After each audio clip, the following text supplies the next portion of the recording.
What's going on YouTube? ShadowFox4562 coming at you with another Yu-Gi-Oh video.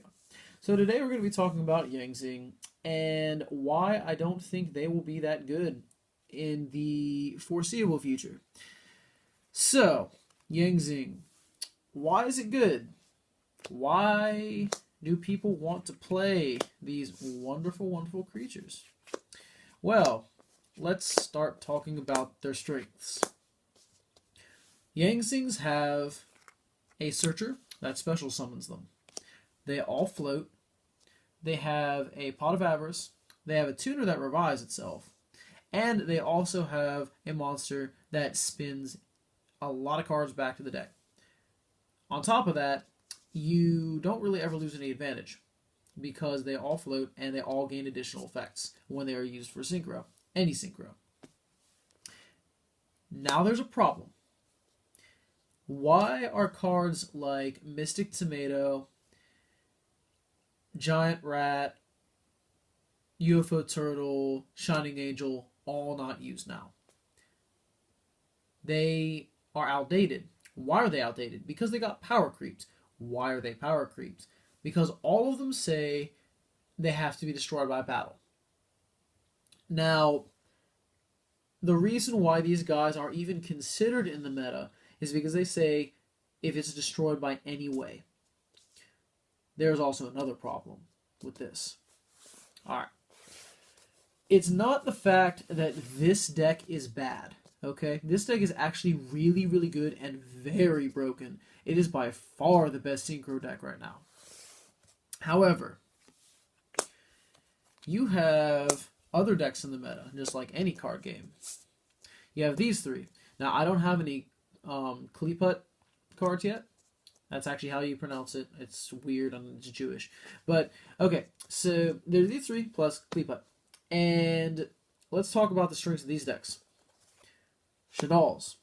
Once they summon a window, you can't get over it with anything in your deck.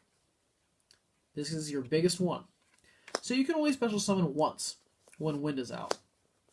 That presents a problem. And I understand there are a bunch of staple traps and staple spells to get rid of Window. However, there are also a bunch of staple spells and staple traps that preserve her in this deck. So with that out of the way, bad matchup number one. Bad matchup number two. Satellarknights. All they have to do, see, they do the exact same thing you do, but worse, because now they have Trihiver. And Trihiver's effect says, hey, when I'm summoned, I spin everything back to the hand. So he's not destroying anything. On top of that, they can go into Black Ship of Corn so easy, it's not even funny. You'll make your head spin. You will lose 1,000 for days. For days. So, bad matchup number two. Bad matchup number three. Why is this a bad matchup? Well, aside from the fact that they always, no matter what you do plus, they run this card.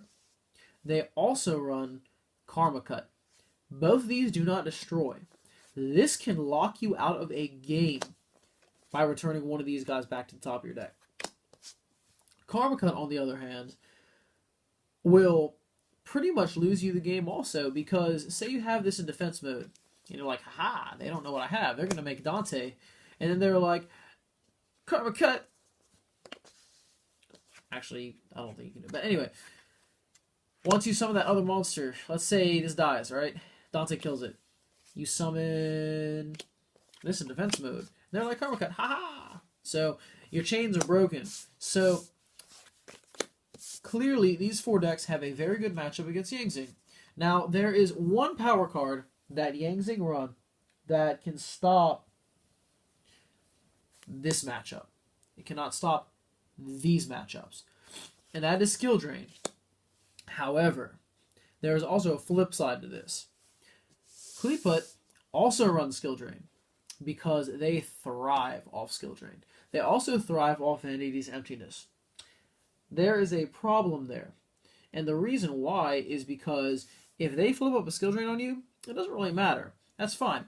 But now one of your main power cards to help you balance out your matchup between these four decks becomes one of your worst enemies, because if you draw it, you can't play it. So that's automatically going to be a dead draw in game 1. And when you side it out in game 2, it doesn't even matter because they already have a win over you.